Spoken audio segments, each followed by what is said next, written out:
নমস্কার বন্ধুরা, কেমন আছো সবাই? প্রিয়াঙ্কাজ লাইফস্টাইলে তোমাদের স্বাগত জানাই। আজকে একটা নতুন লং ভিডিও নিয়ে চলে আসলাম। ভিডিওটা 1 বছর আগেকার। ভিডিওটা পোস্ট করা হয়নি কোনো একটা কারণবশত।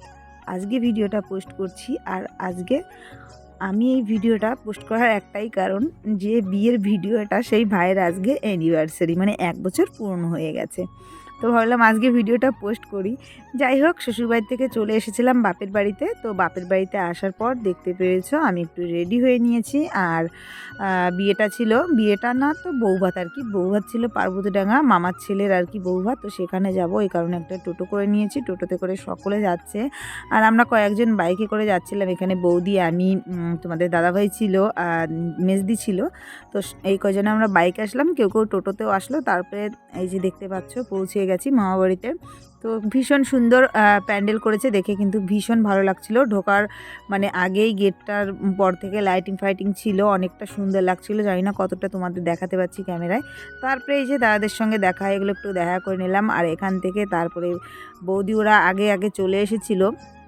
আমার লাভলি বৌদিরা, তো পুচকু বাবা তো আমাদের সঙ্গে এসেছে। তো পুচকু বাবাকে দেখে তো ভীষণ আনন্দ, সবাই আর কি কোলে নিচ্ছিল। দিদিরাও আগে চলে এসেছিলো, তো দিদিরাও আসলো, এসে বলছে তোদের আগাতে এসছি। তো যাই হোক, এরকম কথাবার্তা বলছিল। তো এখনও কিন্তু বিয়ে বাড়ির ভিতরে ঢুকিনি, গেট থেকেই আর কি সবার সঙ্গে দেখা হচ্ছে, কথা বলছি। আর এই যে আমাদের ভাই, তো আমার এই ভাইয়েরই আজকে বিয়ের রিসেপশন। আজকে তো না 1 বছর আগে হয়েছে, তো আজকে বলছি। যাই হোক, ভয়েসটা আজকে দিচ্ছি এই কারণে। তো ভাইয়ের সঙ্গে দেখা করে নিলাম ওখান থেকে। তারপরে আমরা বিয়ে বাড়িতে আর কি মামাবাড়ির ভিতরে আমরা ঢুকছি আস্তে আস্তে সবাই মিলে। আর যেদিকেই তাকাচ্ছি শুধু আমরা আর আমরা, কারণ বাড়ির সবাই চলে এসেছি এখানে বিয়ে বাড়িতে। দাদা, বোন, দিদি, জ্যাঠা, মানে সবাই, জেঠিমা টেঠিমা সকলে চলে এসেছি। তারপরে ঘরে এসে আগে একটু দিদিদের সঙ্গে ভালো করে সবার সঙ্গে দেখা করছি, যেহেতু আমরা এই মাত্র আসলাম আর দিদিরা তো আগে এসছে। তো এই কারণে সব বোনরা মিলে যখন এক জায়গায় হয়েছি, সবাই মিলে একটু ভিডিও টিডিও করে নিলাম, একটু সেলফি তুলে নিলাম। এবার যাব বোনের সঙ্গে দেখা করতে, মানে ভাইয়ের বউয়ের সঙ্গে দেখা করতে। তো এখানে বোনের সঙ্গে দেখা করতে আসলাম। তারপরে আমাদের দীঘা চলে গেছিলো বোনের কাছে কয়েকটা সেলফি নিতে। আর বোন বলছিল দিদি এত পরে আসলে আর সবাইকে হতে, বললাম যে সবাই আছে, একে একে সবাই আসছে তোমার সঙ্গে দেখা করতে। যাই হোক, এখানে দিদিরা সবাইকে আজকে ভীষণ সুন্দর লাগছিলো দিদিদেরকে। তো আর এই যে দীঘার সঙ্গে আর কি একটু ভিডিও, তারপরে কয়েকটা সেলফিও করে নিয়েছি। এখানে তো ক্যামেরাম্যান সেলফি নিচ্ছিল, ছবি তুলছিল আর কি।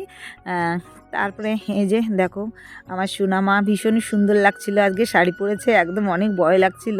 তারপরে এখানে ভাইকে একটু ভালো করে ভিডিও করে নিলাম। আর এখানে ভাই আসছিল, আমি বলে ফেলেছিলাম ভুল করে যে আমাদের জামাইরা যা, তারপরে বললাম আমাদের জামাইরা যা কেন বললাম, এটা তো ভুল হচ্ছে, আমাদের ভাই এটা। তো এই কারণেই ভাই হাসছিল। তো এবার আমরা যাব নাচ করতে। তো এই দেখো, যে কথা সেই কাজ, চলে এসেছি নাচার ওইখানে। আমরা যেখানে যাব সব বোনরা, সেখানে একটু নাচ করতে হবে না, এটা কি হতে পারে?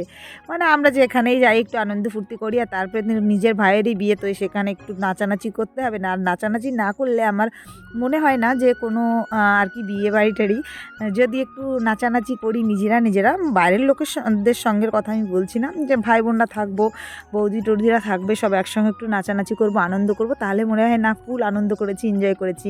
ওদিকে কিন্তু খাওয়া দাওয়া হচ্ছিলো, সেইখানে আর কোথাও যাইনি। আগে একটু ওই প্যান্ডেলের ভিতরে গিয়ে বউয়ের সঙ্গে দেখা করে তারপরে আমরা সব বোনেরা বৌদিরা মিলে চলে এসেছি এখানে একটু নাচানাচি করতে। তো সবাই মিলে তো অনেকক্ষণ ধরে নাচানাচি করছিলাম, অনেক আনন্দ করেছি। আর এখানে সোনামা 2 দিন আগে এসেছে, মানে বিয়েও ও বরযাত্রী গিয়েছিল, সব দিদিরা, তো ওরা আগে থেকে এসেছিলো। আর আমরা তো বৌভাতের দিন এসেছি, তো পুচকু বাবাকে আজকে নিয়ে এসেছি। তো এই কারণে পুচকু বাবাকে পেয়ে সবাই অনেক আনন্দ। আর দেখো পুচকু বাবা 1 বছর আগে কিন্তু অনেকটা ছোট ছিল। আর এখানে আমার সোনাইও রেডি হয়ে এসেছে, সুন্দর করে নাচ করছিল। এখানে আরেকটা ভাগ্নি ছিল স্নেহা, সবাই মিলে মানে আমরা একসঙ্গে মা, মাসি, মেয়ে, বৌদি টৌদি সকলে মিলে নাচানাচি করছিলাম, ভীষণ মজা করেছিলাম ওই দিন ভাইয়ের রিসেপশনের দিন।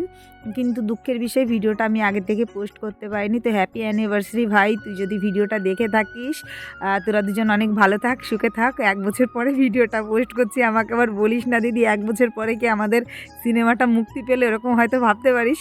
যাই হোক, তারপরে আমরা নাচকোচ করে এবার খাওয়া দাওয়ার দিকে এগিয়ে চলে এসেছি, মানে খাওয়ার প্যান্ডেলে চলে এসেছি। যেহেতু ঠান্ডার দিন, রাতটাও অনেক হয়েছে, আবার বাড়িতে ফিরতে হবে, তো এই কারণে আমরা সবাই মিলে খেতে বসে গেছি। সবাই না আর কি, আমরা যারা যারা চলে আসবো তো তারা খেতে বসে গেছি। আর এখানে খেতে বসে গেছিলাম, পাতে পড়ে গেছিলো স্যালাড আর পড়েছিল বেগুনি। তো এটাই আর কি খাওয়া দাওয়া করছিলাম। আর অনেক কিছু খাবার দাবার দিয়েছিল, কিন্তু সেইগুলো সব কিছু ক্লিপস আর নেওয়া হয়নি, একটু একটু করে করেছি। ওখানে ভীষণ আনন্দ করছিলাম, তো এই কারণে মানে সব কিছুর ভিডিও করা হয়নি। তো সবাই আমরা খেতে বসে গেছি সব মিলে, আজকে কিন্তু সবাই মিলে অনেক আনন্দ করেছি। তো খাওয়া দাওয়া শেষ করে এবার কিন্তু বাড়ির দিকেও বেরোতে হবে। তো আমাদের খাওয়া দাওয়া কমপ্লিট হয়ে গেছে। এখানে ভাই, দিদি ওরা সবাই আবার খেতে বসেছিল, তো ওদের সঙ্গে একটু দেখা করতে আসলাম, যেহেতু আমরা বেরিয়ে যাব আর দিদিরা হয়তো আজকে থাকবে, তো এই কারণে দিদিদের সঙ্গে দেখা করতে এসেছি। আর আমাদের এর আগের ব্যাচে খাওয়া হয়ে গেছে। তো খাবার দাবার শেষ করে দিদিদের সঙ্গে একটু দেখা সেরে নিলাম। আর এখানে বড়দি খেতে বসছিল। তো খাওয়া দাওয়া সেরে এবার আমরা কিন্তু বাড়িতে চলে এসেছি। আর বাড়িতে আমি কিন্তু শ্বশুরবাড়িতে চলে এসেছি এই রাত্রেবেলায়। তো তোমাদের ভিডিওটা কেমন লাগলো অবশ্যই কমেন্ট করে জানাবে। ভালো লাগলে একটা লাইক করে দিও, কমেন্ট করে দিও, শেয়ার করে দিও। দেখা হচ্ছে আবার নতুন যে কোনো ভিডিওর সঙ্গে। টাটা।